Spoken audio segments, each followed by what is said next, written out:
90페이지에 있는 역학적 에너지 보존이라는 게 있는데 얘네들도 다 하고 왔으니까 중학교 3학년 내용에서 1과 에너지라는 단원의 심화 과정이다라고 생각하시면 돼요. S도 잡아. 잡을 수 있잖아. 주원 잡아.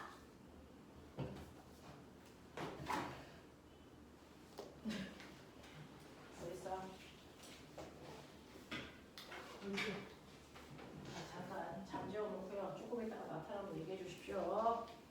자, 1과 에너지 파트라서 해보죠. 우리 1과 에너지에서 첫 번째 주원아 여기 봐. 안 물어. 자, 1 가져.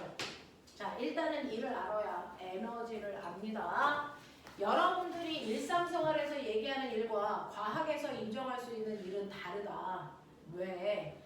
우리가 과학 일상생활에선 아빠가 회사 일을 하느냐고 너무 힘들어 라는 그 일은 객관적으로 측정할 수 없기 때문에 인정하지 않는 거지 아빠가 일을 안 한 게 아닙니다. 그래서 과학에서는 객관적으로 측정 가능한 것만 인정하기 때문이야. 그러면 과학에서 얘기하는 일은 객관적으로 측정 가능한 일로 뭡니까? 어떤 일을 하는 대상 물체가 반드시 있어요. 물체한테 일을 하는 거야. 그래서 그러니 여기에 2kg짜리 물체인 A가 있다고 쳐. 그 물체한테 내가 힘을 줘서 10N의 힘을 줘서 이 물체를 밀고 간다. 얼마까지? 2m까지 밀고 가서 물체를 여기까지 이동시킬 거야. 자, 그래서 내가 물체에 힘을 줘서 물체를 힘을 준 방향으로 이동시키면 나는 이랬다라고 하겠다는 거야. 그래서 과학에서 인정하는 일은 반드시 대상인 물체에 그래서 힘을 주어 힘준 방향으로 뭐 시키는 거냐면 이동시키는 겁니다. 물체한테 힘을 줘서 힘을 준 방향으로 물체를 이동시키는 행위를 우리는 이랬다라고 표현할 수 있습니다. 됐죠? 그러면 내가 일을 한 건 알겠어. 얼마만큼 했는데? 라고 하는 이러한 일은요. 여러분들이 알고 있는 것처럼 이러한 일은 네가 준 힘에다가 그 힘 준 방향으로 이동시킨 거리를 곱해야 돼. 그러니 나는 10N이라는 힘으로 2m 밀고 갔어요. 그러면 내가 한 일은 숫자는 숫자끼리 계산, 단위는 단위끼리 계산하니까 20Nm입니다. 그래서 Nm라는 게 1의 단위야. 근데 이렇게 단위 두 개를 중복해서 쓰는 거 귀찮아서 과학자 이름으로 바꿔서 쓰죠. 그래서 우리가 한 일은 20줄이야라고 하는 과학자 이름으로 바꾼 단위를 쓸 뿐 1의 단위를 Nm라고 쓴다고 해서 틀렸다고 할 수 없어. 같은 단위야. 에이 새끼들. 선생님 앞에서 미친 듯이 수업하는데 그치? 변길 앞으로 네가 안 잡아? 거리가 안 나왔어. 에스더 네가 100만 배 컸다. 그죠? 그래서 물체에다가 힘을 줘서 힘을 준 방향으로 이동시키는 걸 우리는 이랬다라고 하고 한일 계산 이렇게 한다. 여기까지는 다 알고 있는 사실이지. 자, 근데 꼬맹아 내가 이렇게 할 거야. 2kg짜리 물체가 있는 거 맞아.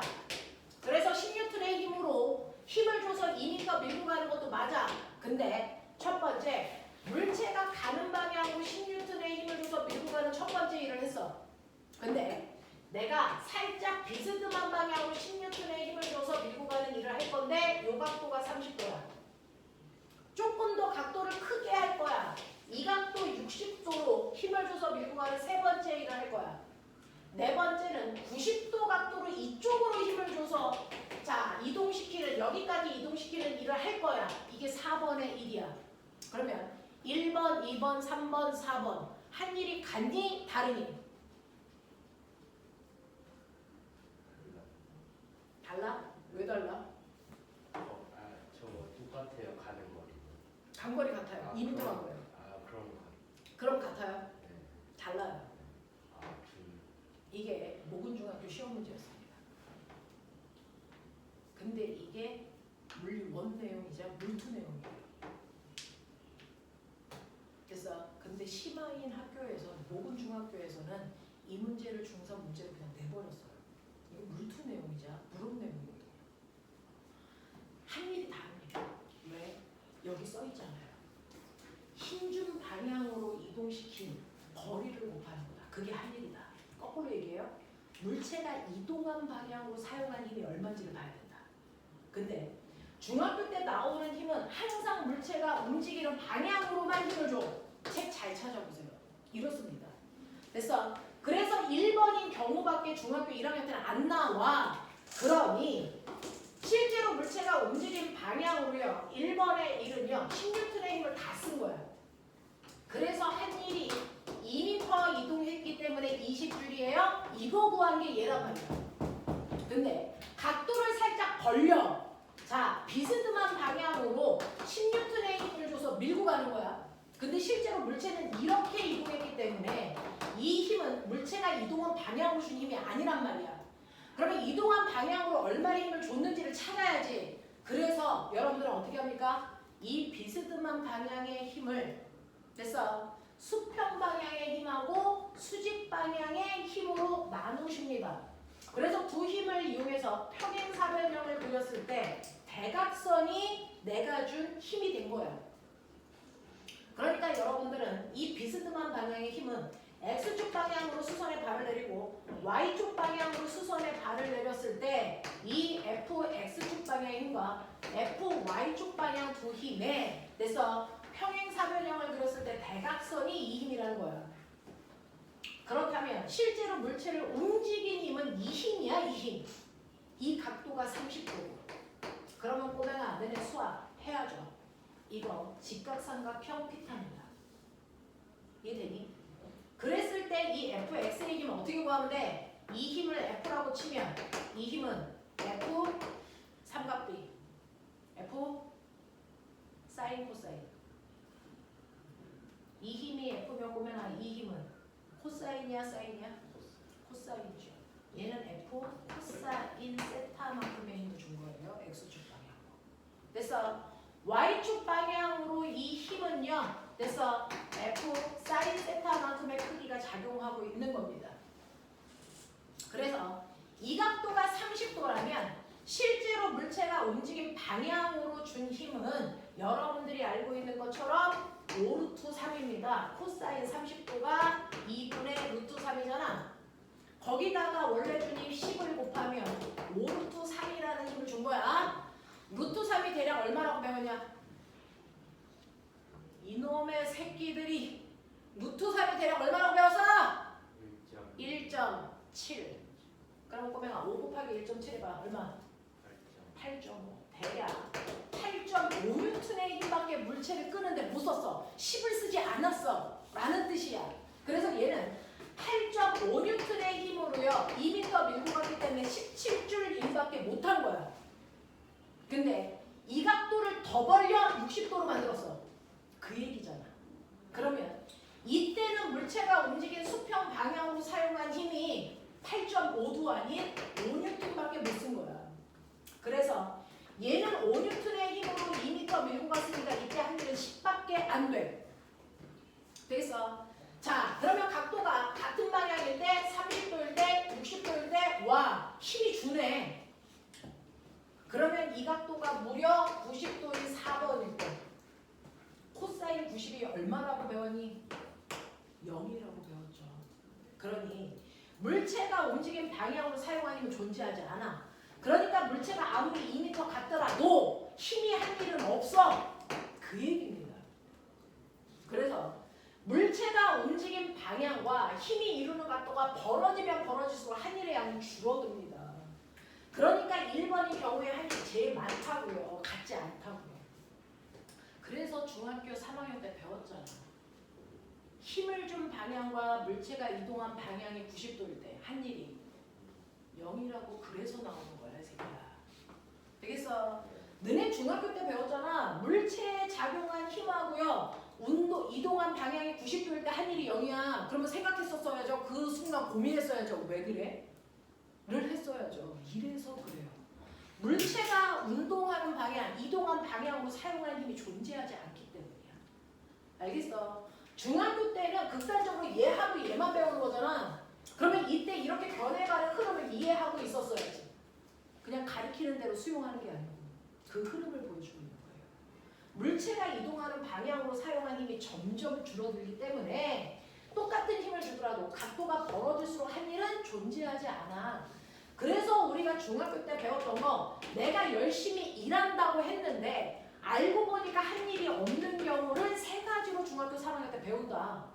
맞아? 첫 번째. 내가 일한다고 했지만 한 일이 없는 경우. 첫 번째. 네. 물체를 들고 있는데 물체한테 힘을 주고 있는데 그 물체가 안 움직여.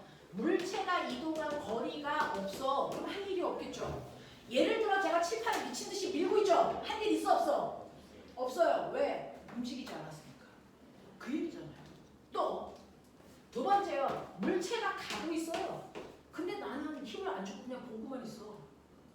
그럼 한 일이 있게 없게? 없어요. 내가 힘을 안 줬으니까. 됐어? 힘을 주지 않으면 물체가 아무리 가고 있어도 난 한 일이 없는 거야. 이 얘기예요. 그 다음에 세 번째, 얘가 제일 중요하죠. 나는 실제로 물체한테 힘도 줬어. 그래서 물체가 가기도 하고 있어. 근데 한 일이 0이래. 이제 그 이유 알겠어요? 힘을 준 방향과 이동 방향이 몇 도라서 그래요? 90도라서 그래요. 됐어? 네. 대표적으로 어떤 경우가 그럴까요? 힘을 주고 있는데 이동도 하고 있는데 힘 방향과 이동 방향이 90도라서 한 일 없는 거.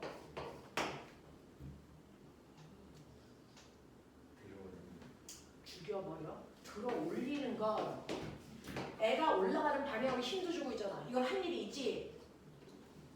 들어 올리는 게 아니고 꼬매나. 물체를 든 상태로 됐어? 앞으로 걸어가는 거죠. 물체를 들고 수평 방향으로 걸어갑니다.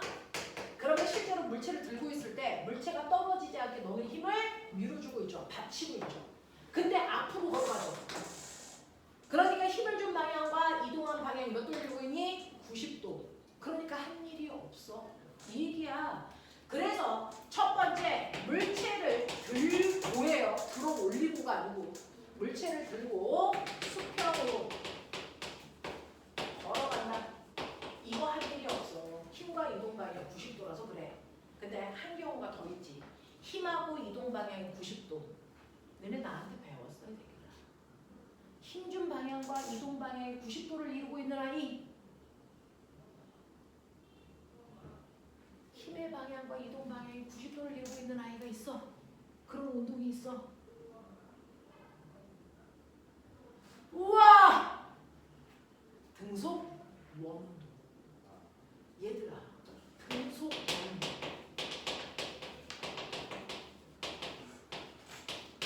물체에다가 실을 매달고요. 뺑글 돌려요.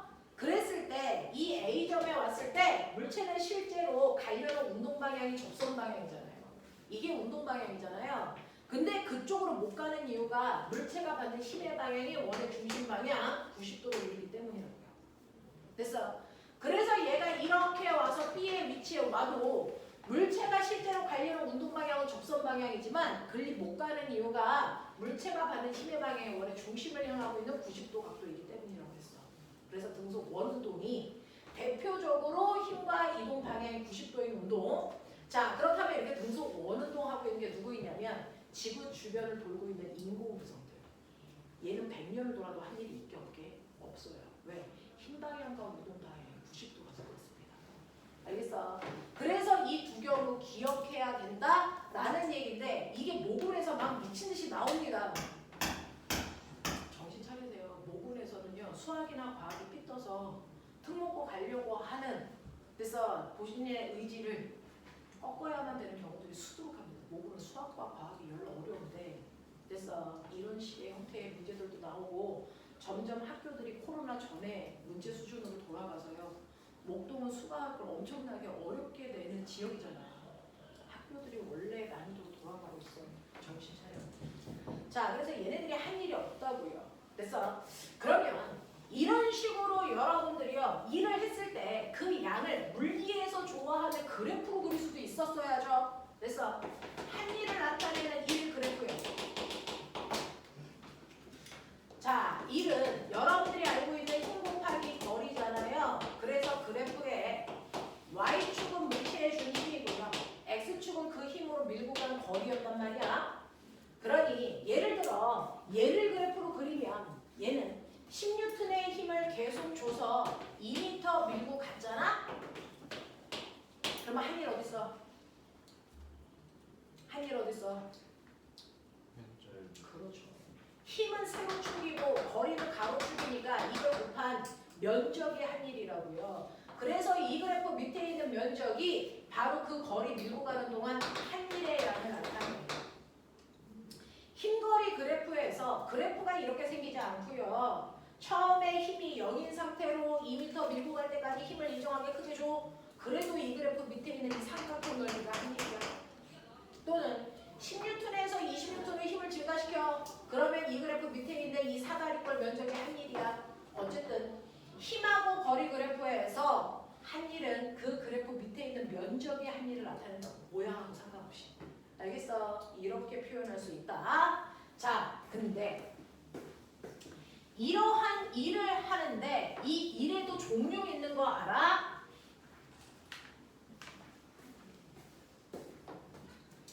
자, 내가 열심히 일한다고 했는데 이러한 일에도 종류가 있대요. 하나를 알려면 꼼꼼하게 정확하게 알아? 아니면 그냥 모르는 게 나아? 어설프게 알면 자기 구멍이 어딘지 몰라서 계속 오류가 발생하거든요. 그러니까 한 번 할 때 정확하게 하시는 게 중요합니다. 자, 일이 있는데 여기 2kg짜리 아까 그 물체가 있어. 사람이 오른쪽으로 10N의 힘으로 당겨서 2m 밟고 있어. 근데 실제로 이 물체한테 작용하는 힘은 사람이 준 힘만 있을까? 아니죠.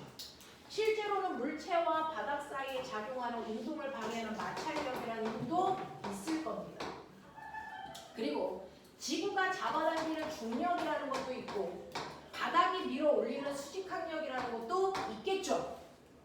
되겠습니까? 이렇게 다양한 힘이 동시에 작용하고 있어. 그렇다면 얘가 한 일이 얼마야? 이렇게 물어보면 대답하면 안 됩니다. 왜? 일에도 종류가 있으니까. 그 종류에 따라 크기가 다 다르니까. 그러면 이때 이 일이 한 일이 얼마입니까? 라고 했을 때 첫 번째, 사람이 준 힘이 한 일이 얼마입니까? 사람이 준 힘을 그냥 힘이 한 일이라고 표현합니다. 그 다음에 두 번째, 운동을 방해하는 마찰력이 한 일이 얼마입니까? 세 번째, 중력이 한 일은 얼마니? 중력과 똑같은 게 수직항력이니까 수직항력은 생략할게요. 네 번째, 날짜 힘이 한 일은 얼마니?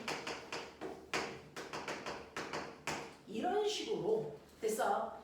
힘의 종류는 어떤 힘이 한 일이냐? 그 힘을 이용해서 문제를 푸셔야 돼요. 그냥 한 일이라는 거 존재하지 않습니다. 어떤 힘이 한 일을 물어보는지를 정확하게 읽어내셔야 돼요. 그 중에 사람이 준 힘이 한 일은 민혁아 불러. 얼마 곱하기 얼마? 10 곱하기 2. 그래서 사람이 한 일 22지. 민혁아 마찰이 한 일 불러. 4 곱하기 4 곱하기 민혁 4 곱하기 그냥 내질러. 4 곱하기 얼마? 4 곱하기 0? 아니요. 4 곱하기 2요. 왜? 가는 동안 마찰력 계속 작용했으니까. 되겠어? 4 곱하기 2. 그래서 8줄 이렇게 써도 틀려요. 이제 얘기하자. 왜요? 실제로 얘는 마이너스 8줄입니다. 자, 1과 에너지는 스칼라야. 방향이 없어. 방향이 없는데. 근데 방향이 없는데 왜 갑자기 마이너스 생겨? 자, 방향이 없는 스칼라는요. 플러스 마이너스를 어떤 의미 대신에 써요. 그 의미를 일일이 글씨로 쓰기 귀찮으니까. 자, 이때 얘는 플러스의 1이거든요. 왜 플러스의 1이냐면 물체가 가는 방향으로 작용한 힘이 한 일을 플러스의 힘으로 하기로 약속했습니다. 그래서 물체가 가는 방향으로 작용한 힘은 플러스의 힘이다. 그래서 그 힘이 한 일은 플러스의 1이다. 그럼 마찰력은 물체가 가는 방향과 어느 방향으로 작용했니? 반대 방향으로 작용한 힘이라서 마이너스의 힘으로 하기로 한 겁니다. 그래서 마찰력의 한일은 마이너스 8줄로 쓰기로 했습니다. 그래서 1에서 플러스와 마이너스는 아하 이 새끼 가는 방향으로 힘 줬겠네. 이 새끼를 가는 방향과 반대 방향으로 힘 줬겠네. 이렇게 얘기하는 거야. 되겠어? 그걸 표현하는 기호입니다. 자, 중력의 한일은 중력 얼마니? 불러. 중력 얼마야? 자, 이제 학교에서 할 때 9.8로 하고 우리가 할 때는 10으로 하니까 저 새끼 2kg니까 중력은 얼마? 20N. 됐어? 자, 그럼 중력 방향으로 움직인 거리 얼마? 그렇죠. 중력이라는 힘은 있는데 그 힘으로 움직인 거리가 없어. 그러니까 중력의 한일은 0이야. 다시 말해요. 힘의 방향과 이동 방향이 90도이기 때문에 당연히 한일은 0이었어야 됩니다. 됐지? 자, 그러면 알자임의 한일은 얼마니? 병길. 알자임. 응. 12뉴턴이면 12뉴턴이고 12줄. 알자임이 얼만데? 알자임이 얼만데? 알자임이 방해한 거니까. 알자임이 얼만데? 자, 보세요. 얘는 수직 방향으로 위로 20, 아래로 20. 수직 방향이 알자임은 0입니다. 납득해요? 수평 방향은 오른쪽으로 10, 왼쪽으로 4. 그러니까 알자임은 수평 방향으로 오른쪽 방향으로 6뉴턴이 알자임이야. 알자임은요. 수직은 수직끼리 더하시고 수평은 수평끼리 결정하시면 됩니다. 이해돼? 알아듣는 말이야? 주원 알아들어? 네. 그래서 얘는 수평 방향으로 6뉴턴의 힘이 유일한 알자임이야. 근데 이 수평 방향으로 작용하는 이 6뉴턴은 물체가 움직이는 방향과 같은 방향이에요. 그래서 알자임은 플러스 6뉴턴이고 그 힘으로 움직인 거리가 2m이기 때문에 알자임의 한일은 플러스 12줄입니다. 이렇게 가는 게 맞아. 됐어? 근데 그 알자임은 사실은 한일을 다 더한 값이기도 해. 알겠냐? 한일들을 다 더한 값이기도 합니다. 자, 그래서 우리는 1 중에는 플러스의 1이라는 게 있고 마이너스의 1이라는 게 있구나. 중학교 때는 뿔만 안 씁니다. 중학교 때 크기만 씁니다. 하지만 고등학교 때는 뿔만 안 쓰면 틀립니다. 알겠어? 그 차이가 있어. 자, 그러면 이러한 다양한 일을 하는구나. 그때 플러스와 마이너스의 의미가 뭐구나. 알았죠? 자, 그러면 고백아 하죠. 내가요. 무한대의 일을 할 수 있습니까? 저는 무한대의 일을 할 수 있어요? 아니죠. 사람도 물체도 일할 수 있는 능력이 한정되어 있어요. 일할 수 있는 능력을 우리가 멋진 말로 뭐라고 했니? 일할 수 있는 능력을 뭐라고 할까요? 에너지. 그게 에너지야. 보면아. 우리가 알고 있는 이 에너지라는 건 일할 수 있는 능력을 얘기하는 거예요. 그러니까 물체도 사람도 자기가 일할 수 있는 능력 안에서만 일할 수 있고 그걸 벗어날 수는 없는 거야. 그러니 처음에 어떤 사람이 가지고 있는 에너지가 얼마냐면 100만큼의 에너지 가지고 있다고 치자. 그러면 이 사람은 아무리 많이 일을 해도 100밖에 못한다는 얘기야. 됐어. 근데 얘가 일을 실제로 했다? 얼마만큼 했냐면 60만큼 했다고 치자. 그러면 일을 한 후에 나중 에너지 얼마 되니? 얼마? 40대. 됐어. 40대인다는 얘기는 얘가 가지고 있는 에너지 중에 일부를 일로 일하는 데 썼다라는 얘기입니다. 그걸 물리에서는 에너지가 일로 전환됐다라고 얘기하고요. 이걸 수학적으로 계산하면 100에서 네가 일한 60을 빼면 40대 이런 얘기죠. 맞아. 자, 그럼 이제 저의 처음 에너지는 얼마냐면 40입니다. 근데 제가 이제는 일을 뭐 했냐면 받았습니다. 얼마만큼 받았냐면 20만큼 받았다고 치죠. 그러면 저의 나중에 에너지 얼마 되겠니? 60입니다. 일을 받았다라는 건 받은 일은 다시 에너지로 전환됩니다. 그러니까 일이 에너지로 전환도 된다는 얘기야. 에너지는 1로, 1은 에너지로 서로 전환됩니다. 그래서 쉽게 전환시키기 위해서 1과 에너지의 단위를 똑같이 줄 쓰는 겁니다. 다른 단위로 말하면 계산하기 귀찮잖아요. 되겠어? 이렇게 표현해. 그러니까 이를 받았다라는 걸 우리는 에너지를 증가시키는 20인 플러스 20으로 표현하면 되겠죠. 이제 저의 에너지는 이제 처음 에너지 60 됐어요. 근데 시간이 10시간이 지나는 동안 저는 한 일도 받은 일도 없습니다. 그러면 저의 나중 에너지 얼마입니까? 얼마입니까? 60. 실제로 시간이 지난다고 해서 에너지가 저절로 없어지지 않습니다. 절대 그럴 수 없습니다. 에너지는 무조건 일을 한 만큼만 줄고 일을 받은 만큼만 늘어납니다. 되겠어? 자, 그러면 여기서 내가 너네들한테 보여주고 싶은 거 에너지가 줄었네? 에너지가 처음보다 줄었습니다. 에너지를 감소시키는 일이 있다는 얘기예요. 그걸 우리가 마이너스의 일로 합니다. 그래서 에너지를 줄이는 마이너스의 일이 바로 요 새끼입니다. 보여요? 자, 에너지를 증가시키는 일도 있습니다. 그걸 플러스의 일이라고 하고 그게 바로 여러분들이 구한 이 일입니다. 그러니 에너지가 얘가 힘을 받았는데 에너지가 는 거야? 주는 거야? 그건 플러스의 1을 받았냐 마이너스의 1을 받았냐를 보는데 플러스의 1과 마이너스의 1을 판단하는 기준 아시죠? 물체가 가고 있는 운동 방향과 같은 방향으로 힘을 주면 그 힘은 플러스의 힘이기 때문에 에너지를 증가시키는 일을 하는 겁니다. 만약에 물체가 운동하는데 운동 방향과 반대 방향으로 힘을 줬다. 그 힘이 한 일만큼 무조건 에너지는 줄어야 된다. 알겠습니까? 이 얘기를 하고 있는 거야. 그래서 일 중에서 에너지를 증가시키는 일도 있고 에너지를 감소시키는 일도 있다. 그 일 때문에 에너지는 끊임없이 변할 수 있다. 되겠냐? 이 얘기입니다. 이 얘기입니다. 그러면 운동 방향과 반대 방향으로 작용하는 대표적인 힘이 뭔데? 마찰력입니다. 마찰이 있는 공간을 지나갈 때 에너지를 감소하겠죠. 마찰이 아닐 만큼. 그래서 그러면 이러한 다양한 일을 해서 결국은 여기 A에 있던 물체가 A-까지 왔어, 선생님. 근데 여기까지 오는 동안 어떤 힘은 에너지를 증가시키려고 그러고 어떤 힘은 에너지를 감소시키려는 일을 동시에 받았잖아. 그럼 결국 A에서 A-로 오는 동안 결국 얘는 에너지가 총 얼마 변했어? 그거 알고 싶어요. 처음보다 에너지가 얼마 변했어? 뭐 보면 할까? 뭐 보면 할까? 바로 날짜이니 아니.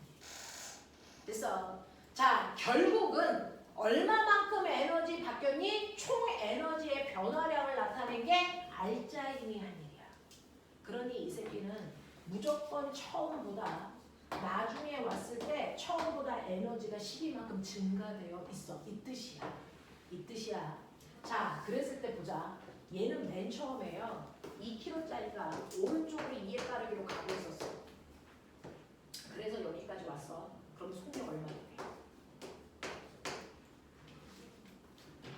30초. 맨 처음에 2의 빠르기로 가고 있었어, A가. 그래서 맨 처음에 2의 빠르기로 가고 있었습니다. 그러면 결과적으로 이만큼의 에너지가 증가했어. 그러면 여기 왔을 때 속력 얼마냐?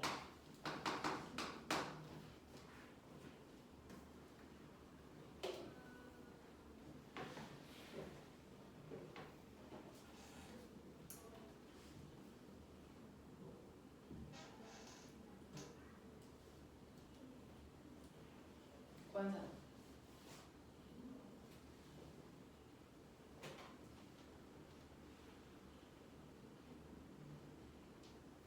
막 틀려도 해봐야 돼요. 멍하고 있으면 이 시간에 도움이 안 됩니다. 막 해보셔야 돼요. 자, 그럼 나중 에너지가 얼마니? 이거 묻는 거잖아요. 그럼 처음 에너지가 얼마인지부터 해야죠. 얘는 처음에 가고 있었으니까 운동 에너지 있어요. 운동 에너지 구하는 식 알죠? 2분의 1 mv 제곱. 맞니? 그러니까 맨 처음에 쟤는요. 2분의 1 곱하기 2kg라고 되어 있어요. 그리고 속력이 2니까 제곱하면 3입니다. 그러니까 얘는 처음에 에너지 얼마 있었냐면 4줄만큼 있었습니다. 근데 얘가 결국은 운동 에너지를 12만큼 증가시키는 알짜 힘을 받은 거잖아요. 됐어? 그러니까 처음보다 이를 12만큼 받아서 나중 에너지는 16 됐다는 얘기입니다. 이해돼? 이해돼?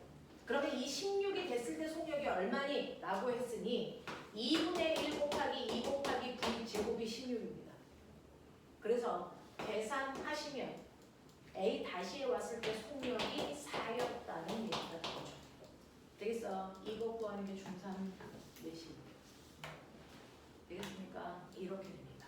그래서 알짜의 힘이 한 일은 결국은 에너지가 얼마만큼 변했는지를 얘기하는 거야. 그래서 변한 만큼을 더하시면 나중 에너지 구할 수 있다. 그때의 속력을 우리가 계산할 수 있다는 겁니다. 그렇죠? 이게 바로 일의 종류입니다. 그래서 그 중에서 플러스의 1인지 마이너스의 1인지 판단할 수 있는 능력 키우시고 결과적으로는 얼마만큼의 에너지가 총 변했는지는 알짜의 힘이 한 일로 봐라. 되겠어? 자, 그래서 여러분들은요.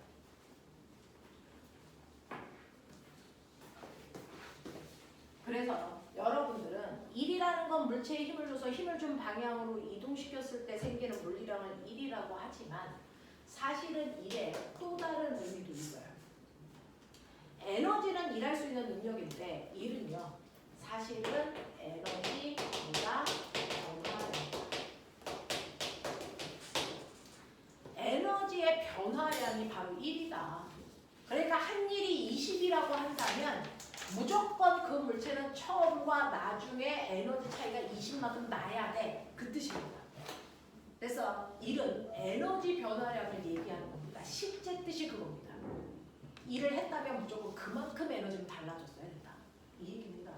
자, 그러면 실제로 일은 에너지의 변화량인데 그럼 선생님 우리가 알고 있는 에너지 두 개인데요. 운동 에너지, 위치 에너지. 맞죠? 우리가 알고 있는 에너지는 두 개인데 자, 일은 그래서 아무 일이나 운동 에너지를 변화시켜요? 아무 일이나 위치 에너지를 변화시켜요? 안 그렇습니다. 특정한 일은 특정한 에너지를 변화시킵니다. 그래서 그 중에 운동 에너지를 변화시킬 수 있는 일은 누굴까요? 이게 바로 알짜 힘입니다.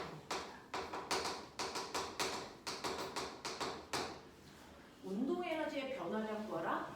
무조건 알짜 힘이 한 일 구하시면 돼요. 거꾸로 얘기할게요. 알짜 힘이 한 일이 얼마니? 라고 하면 나중 운동 에너지와 처음 운동 에너지의 차이만큼이 알짜 힘이 한 일입니다. 자, 머리를 이렇게 진자가 있어. 이 새끼 들어 올려. 여기 가만히 있다가 내가 손을 놔. 그러면 이 새끼가 A를 지나 O를 지나 반대편 B까지 왔다가 갔다가를 반복 운동하는 진자 운동을 할 거야. 그랬을 때 A에서 B로 가는 동안 알짜 힘이 한 일이 얼마예요?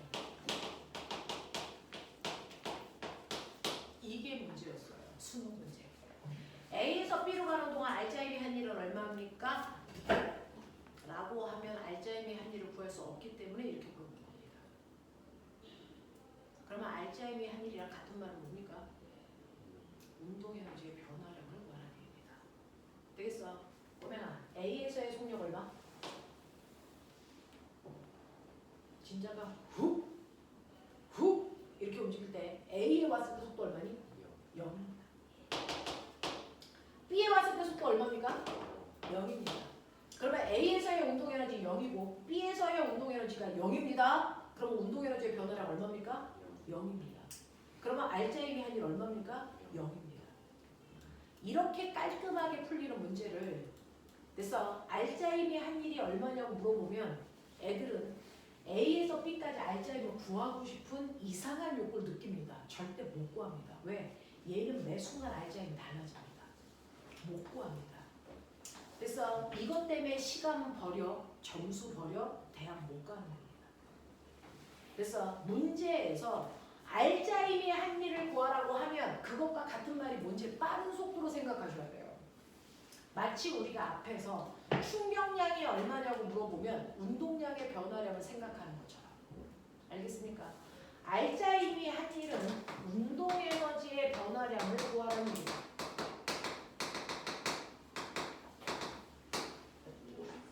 그럼 또 하나의 일이 있죠.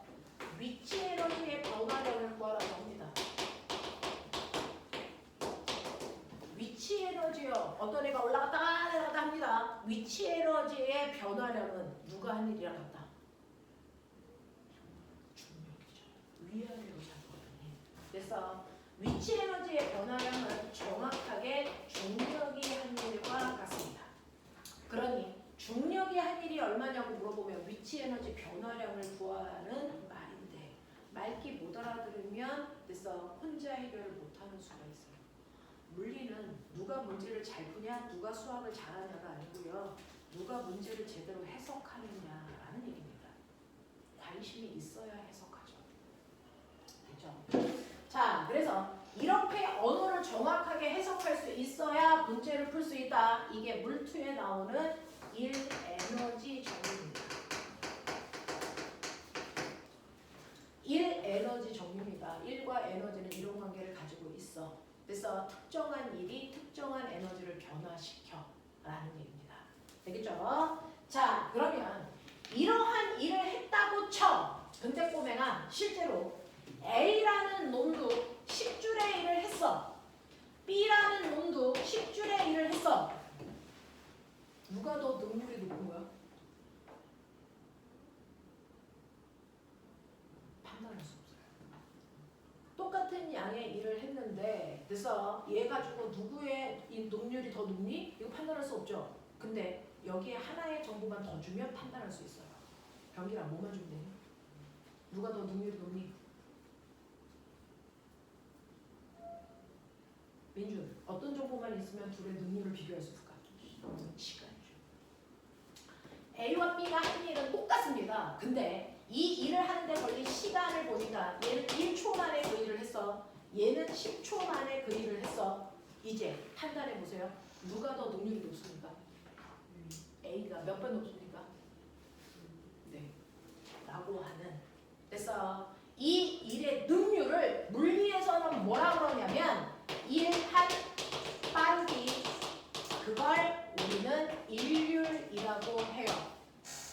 일상생활에서는 능률이라고 하지만 과학에서는 일률이라고 합니다. 일률.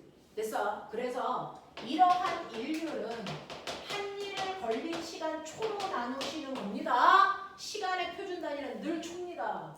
한 일을 초로 나누시면 돼. 그래서 첫 번째 A 한 일 10주를 1초라는 걸린 시간으로 나누시면 숫자는 숫자끼리 단위는 단위끼리 계산하니까 10줄 퍼 초죠. 근데 똑같이 단위를 중복해서 쓰는 거 귀찮아. 그래서 줄 퍼 초라는 이 단위를 과학자 이름으로 바꾼다. 그 과학자가 와트야. 그래서 10와트의 인류를 갖습니다. 이렇게 되죠. 근데 이 와트라는 단어, 단위 들어봤죠? 누구 단위니? 전력. 그래서 그거랑 같은 개념이야. 되겠죠? 자, 그래서 10와트의 인류를 갖는다면 B는 계산하셨어요? 1와트야. 그러니 A가 B에 비해서 인류이 10배 커요? 이 얘기하는 거 맞아. 알겠어? 그래서 인류는 같은 시간 동안에 한 일의 양을 얘기한다. 일한 빠르기를 얘기한다. 한 일을 걸린 시간 초로 나누면 된다. 근데 한 일은요. 힘 곱하기 밀구간 거리죠. 그걸 걸린 시간 초로 나누죠. 머리 있는 척해. 이게 뭐니?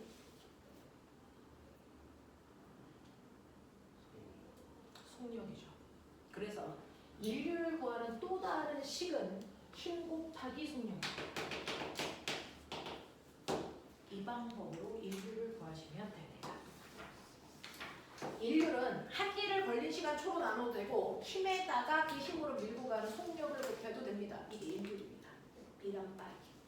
알겠어? 중학교 교과에서는 사라져 있고 여러분들이 가지고 있는 물리책에서는 나오는 겁니다. 기억해 두시면 되죠. 자, 그러면 이러한 일을 그래서 내가 미친 듯이 해서 에너지가 막 생기는데 너네 알죠? 에너지의 종류 운동 에너지와 무슨 에너지가 있다? 위치 에너지라는 게 있고 이걸 합합값을 우리는 뭐라 그런다? 역학적 에너지라고 부른다. 그래서 그 중에서 운동 에너지는 조건이 있어요. 무조건 운동, 움직여야만 가져요. 그러니까 내가 정지하고 있는 모든 물체의 운동 에너지는 그 순간 0입니다. 그죠? 이때 운동 에너지 구하는 식 2분의 1 mv 제곱이고요. 됐어. 위치 에너지 구하는 식 뭐야? 네, 9.8 곱하기 질량 곱하기 높이를 다 문자로 표현하는데 우리는 9.8이라는 중력 가속도를 그냥 G라고 쓰죠. mg, h 이렇게 한단 말이야.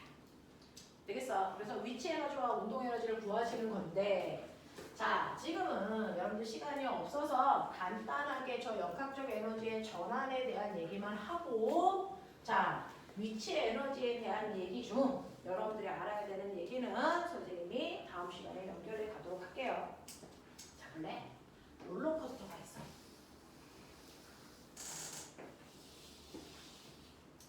하나만 물어볼게.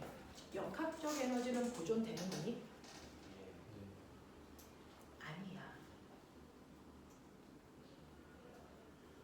역학적 에너지 보존돼요? 역학적 에너지가 보존되려면 보면 내 손에 뭐 있어? 탱탱볼. 이게 만약에 역학적 에너지가 보존된다면 내 손에서 탱탱볼을 놓는 순간 어떻게 되니? 탱탱볼이 바닥에 부딪혀서 튕겨 올라오지. 역학적 에너지가 보존되려면 어디까지 튕겨 올라가야 돼? 원래 그 높이. 그랬다가 또 떨어지지. 그랬다가 다시 올라올 때 어디까지 올라와야 되니? 그 높이. 높이가 바뀌면 돼, 안 돼? 안 되죠. 근데 실제로는요, 탱탱볼을 손에서 놓으면 얘가 팅, 팅, 팅 이렇게 멈추죠. 역학적 에너지가 보존되지 않습니다. 역학적 에너지가 보존되려면 특정한 조건이 필요합니다. 말을 괜찮아? 진공. 왜 진공이라 할까? 공기가 있으면 왜 안 될까? 실제로요, 역학적 에너지가 보존되려면 역학적 에너지를 보존시킬 수 있는 힘만 받아야 돼. 그걸 우리가 보존력이라고 합니다. 역학적 에너지를 보존시킬 수 있는 힘만 받아야 되는데 그 역학적 에너지를 보존시킬 수 있는 힘이 3개가 있어요. 그 힘이 바로 중력입니다. 탄성력입니다. 전기력입니다. 이거밖에 없습니다. 역학적 에너지가 보존되려면 딱 저 3종류의 힘만 받아야 돼. 다른 종류의 힘을 받는 순간부터 역학적 에너지는 무조건 바뀌어. 되겠어? 그러면 이 3개의 힘을 뺀 나머지가 바로 역학적 에너지를 변화시키는 비보존력이다. 그 대표적인 게 지금 얘기한 것처럼 그래서 네, 지금 얘기한 것처럼 공기 저항, 마찰력, 자기력, 부력, 사람의 힘 이런 거죠. 이 3개를 뺀 나머지 어떤 힘이 작용해도 그 순간부터 역학적 에너지는 보존되지 않아. 그래서 중학교 교과서에는 비보존력, 보존력이라는 단어를 안 쓰잖아. 그래서 공기저항 무시해. 마찰 없어. 이 단어만으로 얘는 지금 역학적 에너지가 보존된다고 생각해줘 라는 뜻입니다. 되겠어? 되겠어? 자, 그래서 자, 내가 롤러코스터를 탈 겁니다. 역학적 에너지를 보존시킬 거야. 그러면 중력만 받고 공기 저항이나 마찰은 없다고 치자. 알겠습니까? 그래서 여기에 질량이 m인 물체가 있어. 얘는 기준 면으로부터 20m 높이에 있어. 여기를 A라고 할 거야. 살짝만 툭 하고 치면 마찰이 없기 때문에 얘가 후 이렇게 움직일 거야. 되겠어? 그 중에서요, 여기에 왔습니다. B, 얘는 기준면으로부터 10m 높이고요. 여기에 왔습니다. C, 얘는 기준면으로부터 16m 높이고요. 여기에 왔습니다. D, 얘는 기준면으로부터 4m 높이라고 치자. 그러면 이 롤러코스터에 있는 추가요, 우 이렇게 움직여 가고 있는 순간들입니다. 됐죠? 자, 그랬을 때 얘는 마찰이 없기 때문에 역학적 에너지 보존된다 그랬어. 자, 근데 맨 처음에 A점에 물체가 가만히 있었으니까 A점에 있을 때 운동 에너지 0인 거 납득해요. 됐어. 그리고 위치 에너지는 얼마냐면 mg 20. 기준면으로부터 높이가 20이니까. 괜찮아? 이렇게 써도 되겠어. 그러면 얘를 합한 역학적 에너지 얼마니?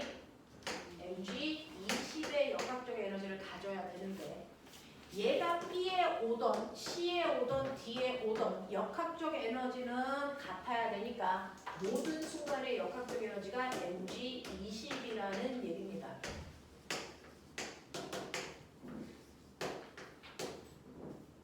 납득합니까? 자, 그 다음에 B에 옵니다. 애가 훅 내려와서 B에 옵니다. B의 위치 에너지 얼마입니까? B의 위치 에너지 불러줘. mg 얼마? 10이죠. 근데 역학적 에너지가 mg 20이니까 이 순간의 운동 에너지 얼마나 얘기니? mg 10. 맞아. 속력 없어도 구할 수 있어. 알겠어? 이 순간의 운동 에너지는 mg 10의 크기만큼이어야 된다는 얘기야. 납득해? 자, C에서의 위치 에너지 불러. mg 16. 그럼 운동 에너지. 그렇죠. mg 4라는 얘기야. 자, D에서의 위치 에너지. mg 얼마? 4. 그러면 운동 에너지 얼마? mg 16입니다. 우리나라 애들한테요. C에서의 운동 에너지 얼마야? 그러면 애들 몰라. 속력이 없잖아. 이렇게 얘기합니다. 근데 너네 알아. 알아야 정상이야. 이런 식으로. 됐어? 그러면 꼬맹아 여기에서 빨리 보십시오. 자, 이때 선생님은 카메라에 안 찍힐까봐 여기다 쓸게요. A 대 B의 위치 에너지의 비율이 얼마입니까? A 대 B의 위치 에너지의 비율이 얼마입니까? 라고 합니다. A 대 B의 위치 에너지는요. 여기 써져 있잖아요. 그러니까 A 대 B의 위치 에너지는 보시는 것처럼 mg 20 대 mg 10이야.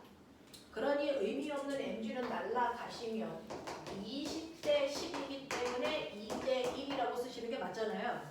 근데 저는 2 대 1이 궁금한 게 아니고요. 이 위치 에너지의 비율을 결정하는 이 숫자가 어디서 왔냐가 궁금한 거죠. 공부 그렇게 하는 거잖아요. 저 숫자 어디서 왔어요? 네. 기준면으로부터 물체가 떠 있는 높이가 바로 그 순간의 위치 에너지의 크기 비율을 나타낸다. 맞냐? 하겠냐? 자, 그러면 B 대 C의 위치 에너지의 비율 말해. 네. 5대 8입니다. 되겠어? C 대 D의 위치 에너지의 비율 말해. 4대 1이죠. 돼? 이거 되겠어? 그럼 꼬맹아 저는 거꾸로요. 운동 에너지의 B가 궁금해요. B 대 C.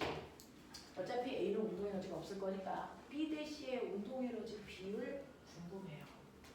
그럼 B 대 C의 운동 에너지는 여기 써져 있잖아요. 그쵸? 그래서 B 대 C의 운동 에너지는 mg 10대 mg 4거든요. 그래서 이거 날라가니까 10대 4라서 5대 2라고 얘기하면 되겠죠. 근데 저는 5대 2가 중요한 게 아니고 5대 2를 결정하는 이 숫자가 어디서 왔는지가 궁금합니다. 뭘 것 같습니다.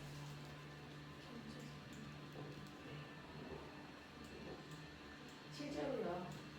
얘네들은 A, B, C, D의 역학적 에너지 다 똑같거든요. 얼마만큼? 원래 처음에 높이 가장 높을 때 20만큼이 전체 역학적 에너지를 크게 나타냅니다. 그러면 A에서도 역학적 에너지 20, B에서도 20, C에서도 20, D에서도 20이라는 역학적 에너지의 크기는 모든 높이에서 같아야 되죠. 맞아. 근데 그 중에서 A는요.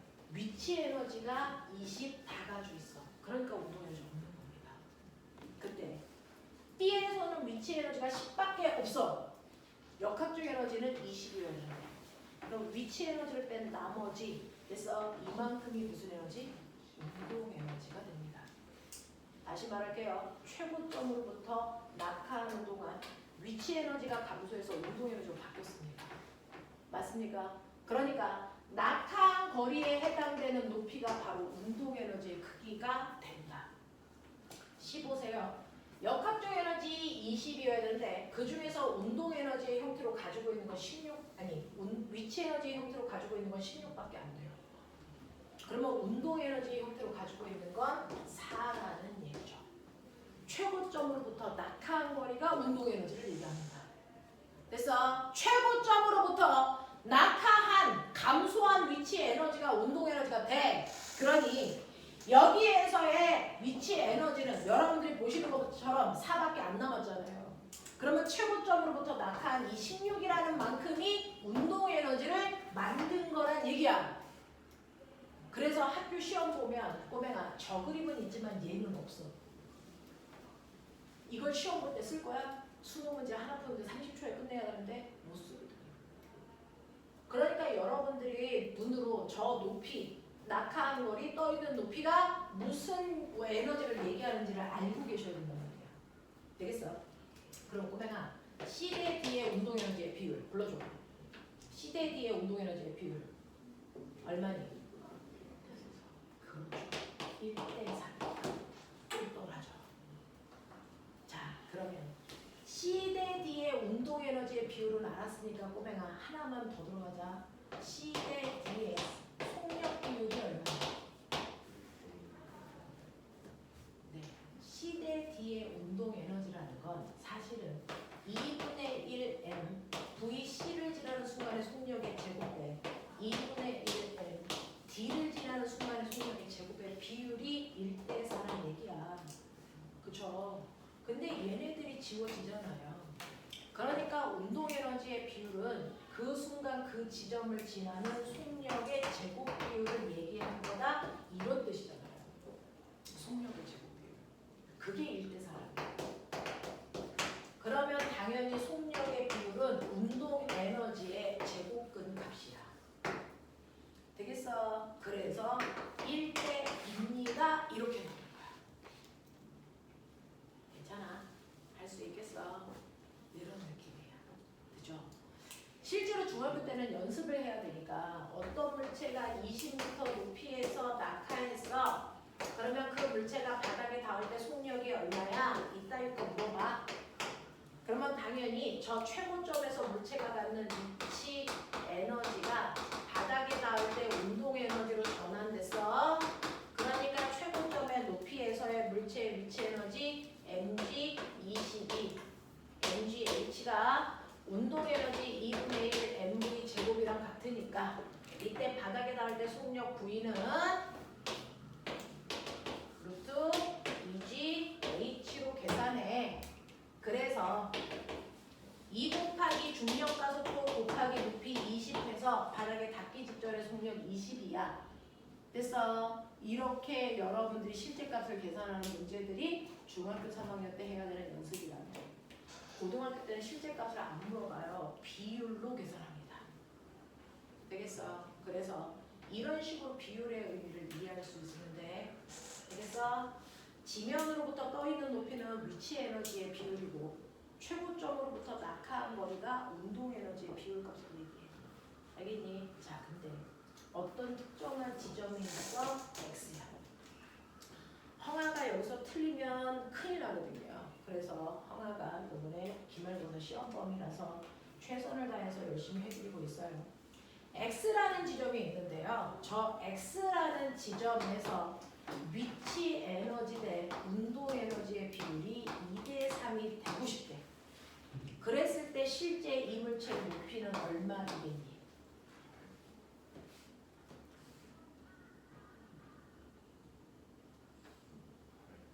얘기해줘. 얼마?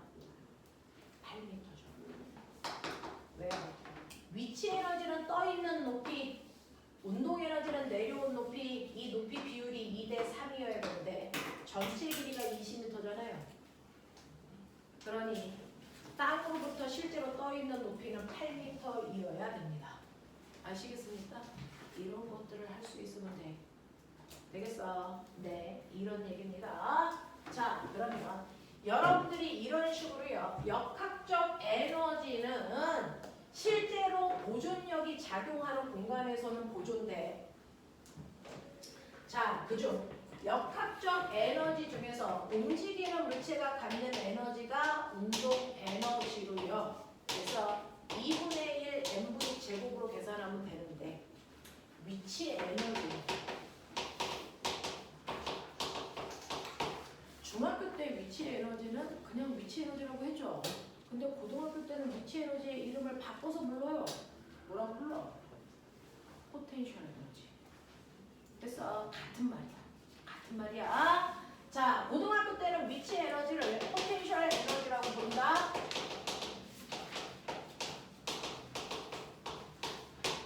자, 너네 영어 잘하지? 포텐셜이 무슨 뜻이야? 포텐셜이 영어로 무슨 뜻일까? 잠재된.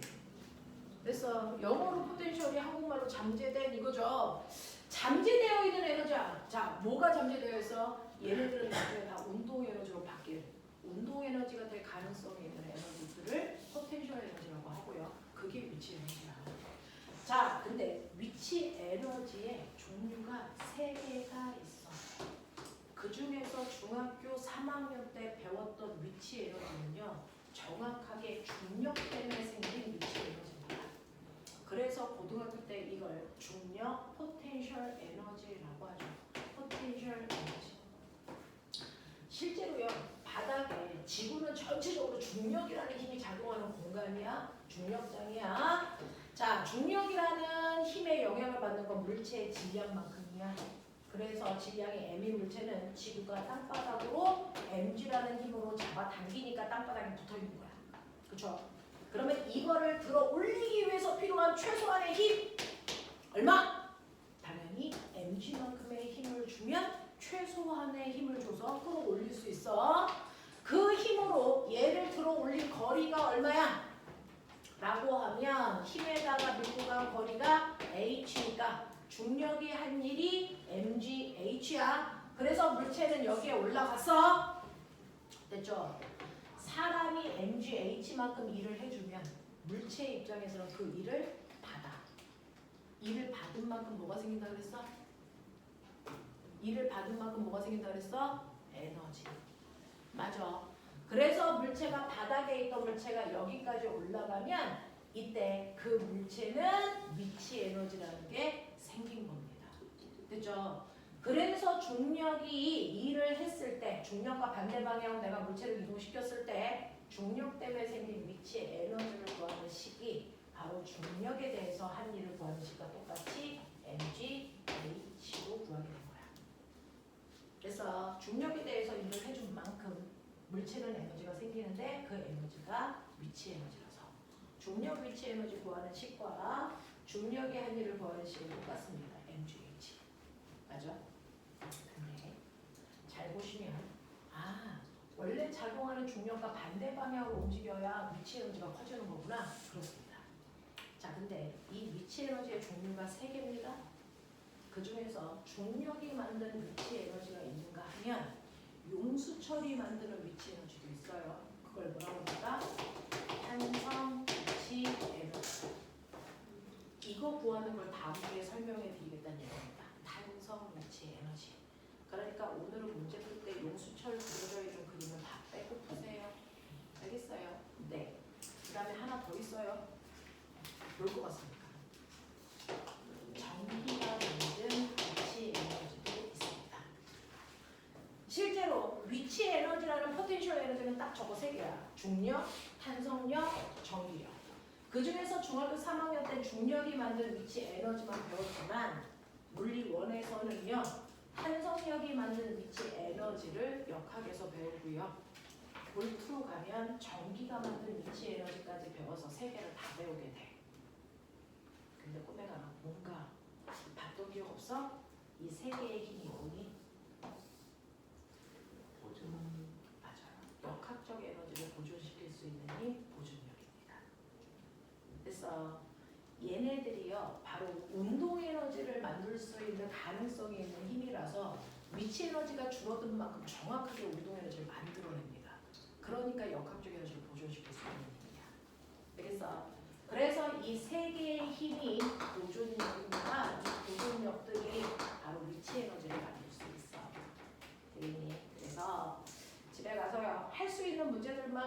해보시면 됩니다. 오늘은 숙제를 잘라버리죠. 괜히 힘들게 하지 말고요. 넘기시면